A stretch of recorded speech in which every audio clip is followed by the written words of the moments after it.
Eh, bonjour les amis, c'est Cyril de Lille. La gloire, qu'est-ce que la gloire? On en entend souvent parler, la gloire de Dieu.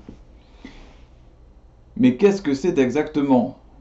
C'est là que ce n'est pas évident à saisir.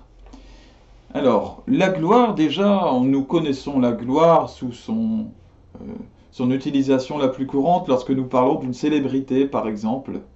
Euh, Nous parlons justement de son succès comme étant une gloire. Alors, on parle de la gloire d'une star. Vous avez connu la gloire, le succès. Est-ce qu'il y a de ça? Est-ce que c'est ça?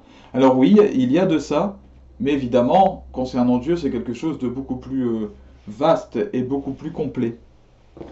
Alors, il y a quelque chose de l'ordre justement de l'honneur, de la grandeur, quelque chose de l'ordre de la renommée, voilà, qui a justement trait à cette gloire dont nous pouvons parler pour les stars.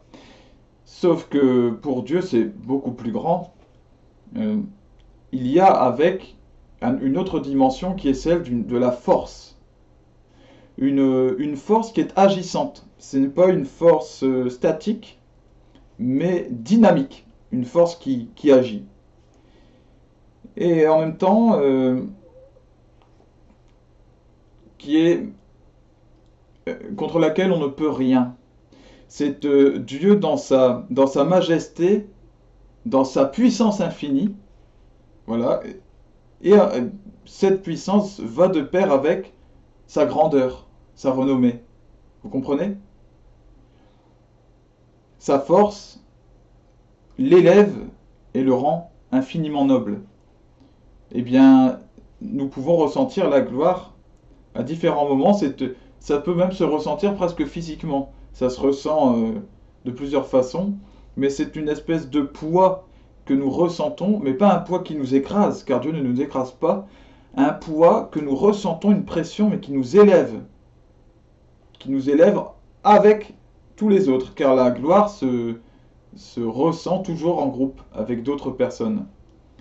Et dans ces moments-là, alors je donne un exemple de ce que j'ai vécu comme manifestation de la gloire. Récemment, j'étais dans un rassemblement de chrétiens, dans une prière, et puis j'ai reçu ce qu'on appelle le repos dans l'Esprit Saint. C'était la première fois que je le vivais. J'avais déjà vu des gens le vivre. Alors le repos dans l'Esprit Saint, eh bien, vous approchez de quelqu'un qui est en prière. Là, c'était une sœur catholique. Ça peut être, souvent c'est un pasteur ou alors des priants, des prêtres. Et la personne va invoquer le Saint-Esprit en se dirigeant vers vous, sans vous toucher. Et alors, eh bien, il y a une force, comme une force d'aimant, contre laquelle vous ne pouvez rien, qui se dégage de vous, à ce moment-là, enfin qui se dégage des mains de l'autre, mais qui vous pousse. Moi, c'est ce que j'ai vécu. J'ai été poussé en même temps que la main de la personne bougeait comme ça. Et j'ai fini par tomber. Mais vous tombez, c'est pas du tout désagréable. En fait, vous vous reposez. Vous êtes dans un repos total, tous vos muscles sont relâchés et vous vous sentez bien. Voilà, et vous restez comme ça, allongé par terre. Alors évidemment, ceux qui ne sont pas habitués peuvent se questionner, mais en réalité, c'est absolument pas inquiétant. C'est la gloire de Dieu qui agit. La gloire de Dieu, elle a quelque chose de spectaculaire. Par exemple, cette gloire de Dieu, elle peut agir euh, comme le dit l'Ancien Testament, par des ouragans, par des feux spectaculaires, par des éruptions volcaniques. On sent alors là une force contre laquelle on ne peut rien. Et puis, c'est pas une force négative, mais c'est une force terrible. Eh bien, quelque part, cette force pourrait nous écraser, on en a bien conscience. Mais la bonté de Dieu fait qu'elle ne nous écrase pas, et au contraire qu'elle nous élève. Voilà. Euh, Lorsque nous louons Dieu, lorsque nous chantons que nous louons Dieu, eh bien nous ressentons aussi, je le ressens moi personnellement de manière très forte, cette gloire de Dieu qui m'envahit, qui nous élève. Et parfois on a l'impression d'être au ciel, réellement. On chante de tout notre cœur, on est dans une, un bonheur total. Et dans ce moment-là, eh bien, nous sommes élevés par la gloire de Dieu.